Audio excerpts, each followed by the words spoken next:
Want to speak English more clearly? Then let me guide you through this powerful exercise. Begin by listening to the text a few times. First, close your eyes and focus only on the sound. Then listen again and follow along with the subtitles. John promised his mom to help her clean out his grandma's house when she passed away. Together they had worked through the majority of the rooms in the house, but the attic was the last place to conquer. It was filled with old boxes that had been gathering dust for decades. John had been dreading this space because it was full of discarded junk no one was interested in. He decided to turn his dread into curiosity and go on a treasure hunt. Armed with a flashlight, he began exploring the attic, sifting through piles of dusty knickknacks. After hours of sorting out what to give to charity, what to keep, and what to discard, John discovered a rusty box hidden behind a stack of old oil paintings. As he shook it, he could hear the sound of something rattling inside.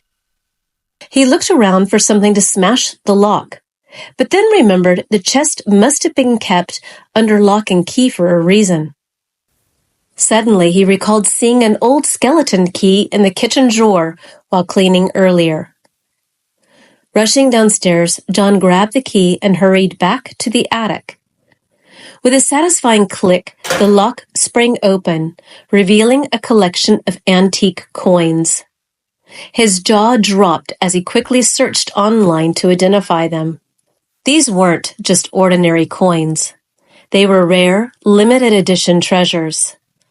Each was in pristine condition, commemorating the historic 1969 moon landing. The coins featured intricate designs of Neil Armstrong, the lunar module, and the iconic phrase, "One small step for man, one giant leap for mankind." As John admired the coins, his mom stepped into the attic. He shared his discovery, and a smile spread across her face. Grandma always used to say Neil Armstrong would provide for her family one day. I never understood what she meant, she said, shaking her head with amusement. Well, we'll have to pick and choose which ones to keep and which ones to sell. John promised his mom to help her clean out his grandma's house when she passed away. Together they had worked through the majority of the rooms in the house, but the attic was the last place to conquer. It was filled with old boxes that had been gathering dust for decades. John had been dreading this space because it was full of discarded junk no one was interested in. He decided to turn his dread into curiosity and go on a treasure hunt. Armed with a flashlight, he began exploring the attic, sifting through piles of dusty knickknacks. After hours of sorting out what to give to charity, what to keep, and what to discard, John discovered a rusty box hidden behind a stack of old oil paintings. As he shook it, he could hear the sound of something rattling inside. He looked around for something to smash the lock, but then remembered the chest must have been kept under lock and key for a reason. Suddenly, he recalled seeing an old skeleton key in the kitchen drawer while cleaning earlier. Rushing downstairs, John grabbed the key and hurried back to the attic. With a satisfying click, the lock sprang open, revealing a collection of antique coins. His jaw dropped as he quickly searched online to identify them. These weren't just ordinary coins. They were rare, limited edition treasures. Each was in pristine condition, commemorating the historic 1969 moon landing. The coins featured intricate designs of Neil Armstrong, the lunar module, and the iconic phrase, "One small step for man, one giant leap for mankind." As John admired the coins, his mom stepped into the attic. He shared his discovery, and a smile spread across her face. Grandma always used to say Neil Armstrong would provide for her family one day. I never understood what she meant, she said, shaking her head with amusement. Well, we'll have to pick and choose which ones to keep and which ones to sell. Now repeat what you hear, focusing on matching the speaker's tone and rhythm. It can help to break it down sentence by sentence, repeating each part several times until it feels natural. John promised his mom to help her clean out his grandma's house when she passed away. Together they had worked through the majority of the rooms in the house, but the attic was the last place to conquer. It was filled with old boxes that had been gathering dust for decades. John had been dreading this space because it was full of discarded junk no one was interested in. He decided to turn his dread into curiosity and go on a treasure hunt. Armed with a flashlight, he began exploring the attic, sifting through piles of dusty knickknacks. After hours of sorting out what to give to charity, what to keep, and what to discard, John discovered a rusty box hidden behind a stack of old oil paintings. As he shook it, he could hear the sound of something rattling inside. He looked around for something to smash the lock, but then remembered the chest must have been kept under lock and key for a reason. Suddenly, he recalled seeing an old skeleton key in the kitchen drawer while cleaning earlier. Rushing downstairs, John grabbed the key and hurried back to the attic. With a satisfying click, the lock sprang open, revealing a collection of antique coins. His jaw dropped as he quickly searched online to identify them. These weren't just ordinary coins. They were rare, limited edition treasures. Each was in pristine condition, commemorating the historic 1969 moon landing. The coins featured intricate designs of Neil Armstrong, the lunar module, and the iconic phrase, "One small step for man, one giant leap for mankind." As John admired the coins, his mom stepped into the attic. He shared his discovery, and a smile spread across her face. Grandma always used to say Neil Armstrong would provide for her family one day. I never understood what she meant, she said, shaking her head with amusement. Well, we'll have to pick and choose which ones to keep and which ones to sell. John promised his mom to help her clean out his grandma's house when she passed away. Together they had worked through the majority of the rooms in the house, but the attic was the last place to conquer. It was filled with old boxes that had been gathering dust for decades. John had been dreading this space because it was full of discarded junk no one was interested in. He decided to turn his dread into curiosity and go on a treasure hunt. Armed with a flashlight, he began exploring the attic, sifting through piles of dusty knickknacks. After hours of sorting out what to give to charity, what to keep, and what to discard, John discovered a rusty box hidden behind a stack of old oil paintings.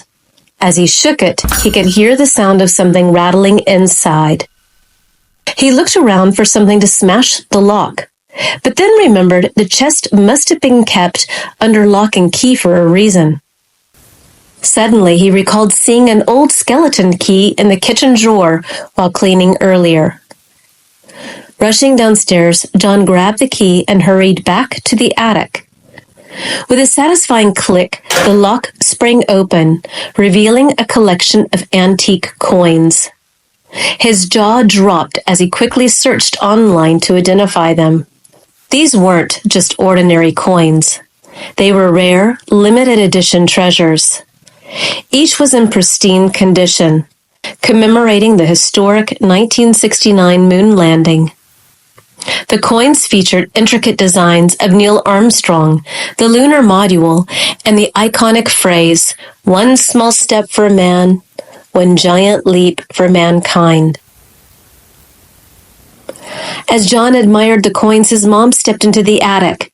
He shared his discovery, and a smile spread across her face. Grandma always used to say Neil Armstrong would provide for her family one day. I never understood what she meant, she said, shaking her head with amusement. Well, we'll have to pick and choose which ones to keep and which ones to sell. Use your phone to record your shadowing.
Listen to your recording and note the areas that need improvement.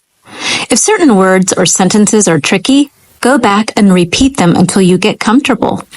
Take a couple of deep breaths and record yourself again.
Listen to your recording and compare it to your first attempt.